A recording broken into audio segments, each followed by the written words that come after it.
Hey Divas, it's your girl Songbird Diva for life, and I'm coming to you with another episode of Style Philosophy. Like I explained in my first video, Style Philosophy is basically a series of videos that I'm going to be doing focusing on tips and tricks on how to get the most out of your wardrobe. Now this episode of Style Philosophy is dedicated to purging. Yes, it's painful but necessary. So if you're interested in this episode of Style Philosophy, please stick around. Okay, Divas, so how many of you look in your closet often and you have a whole bunch of stuff in your closet, but you always look at your closet and you say, I have nothing to wear? I've been guilty of this multiple times. And what I realize is that when we have too many things in our closet, a lot of the times the few things that we don't wear, that we don't really like or love, it clutters up the things that we do love, and sometimes we don't get to see the things that we love, and then it makes it appear as if we have nothing to wear. So the simple solution in fixing that is to purge. Yes, Divas, you have to purge. One tip I'm sure that a lot of people already know is that if you haven't worn something within the past 6 months to a year, it's time to get rid of it. Yes, painful, but true. It's hard, but you gotta do it. You have to streamline your wardrobe, because when your wardrobe is streamlined, you can see the things that you have, and you're most likely to put together more outfits when you can see them. So the first thing is to purge the things that you don't wear often or that you don't fit into. Yes, you have to purge.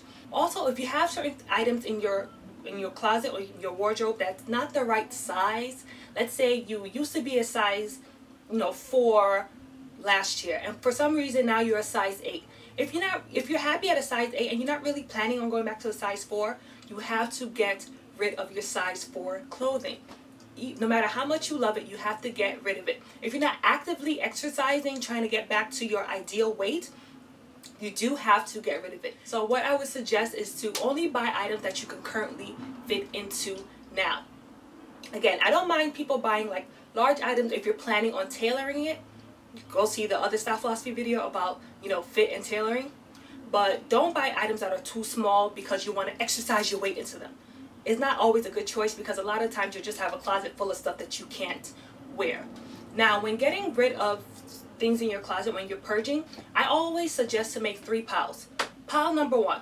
Pile number 1 is items that you want to give away to friends and family. Sometimes you have those people in your family that when they see something, they're like, oh, I want that. If you don't want it anymore, remember me. Another pile for charity, Salvation Army, the Goodwill, your local church, if they do like clothing drives, and another pile for the trash. Now, don't get Salvation Army and the trash piles confused, because when you send items to Salvation Army, if it's not wearable, they're gonna throw it away and put it in the trash. So it doesn't really make sense to send items that that nobody can wear. Maybe they have holes.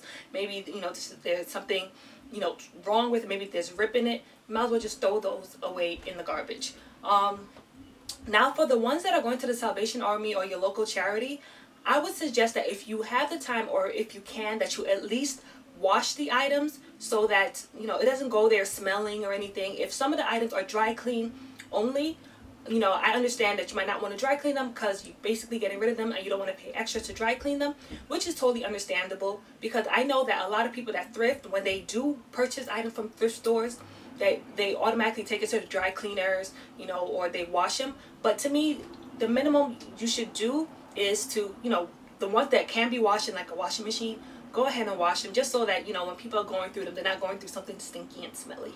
The reality of it is, a lot of people are emotionally connected to their clothing items, but like I tell people, clothing can't love you back. It's like a one-way love, so it doesn't make any sense. It can't love you back.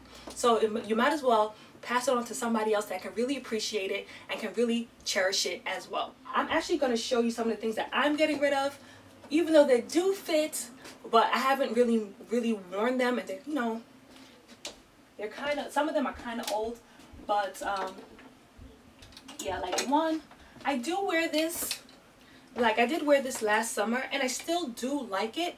It's just that whenever I wear it, I feel like I'm back in the 90s, like 90s, early 2000s. So it is kind of dated. It's like this baby fat strapless denim dress, but I actually just really wear it like around my house if I'm not really going anywhere. because I just feel dated when I wear it. It has the, you know, baby fat logo in the back, like oversized logo. I mean, come on. But it still fits well, but I know it's something that I definitely have to go ahead and donate to like Salvation Army or something. And as far as things that do not fit, this skirt from Zara, I bought it actually last fall, and I really do like it. I never even wore it, but I was, you know, my sequence haze, you know, sometimes I get into a sequin haze, I see sequins, I have to have it. But when I put it on, I just didn't like the way that it fit, and now it's a little tight, and it's just not fitting right, and it's really, really difficult sometimes to alter sequins. So I'm just gonna go ahead and donate this as well, even though I really do love sequins. But I have like a couple of, you know, black sequin skirts, so I'm not gonna miss it too much, but I am gonna miss it though, because I never wore it, you know. And yeah, so I'm basically just going to go through a few of my items and make my own, you know, donation pile and see, you know, what I need to get rid of. The great thing about getting rid of things is that you get to see what it is that you are missing, which is why purging is very, very important. When you see what you're missing, you go ahead and make a list, write it down, so that the next time you go shopping, you're not just shopping in a haze, you're not just picking up things because they look cute or because they look pretty or because they're on sale. You have an agenda. You have a plan because you know what your closet is missing. That's why purging is so, so, so important. So just keep in mind that no matter how much you love an item, if it doesn't fit or if you haven't worn it within the past 6 months to a year, most likely you might not be wearing it and it's just taking up space. You should just go ahead and get rid of it, and, you know, just make a list of the things that you're missing and the things that you really want, that you know that you're going to wear now.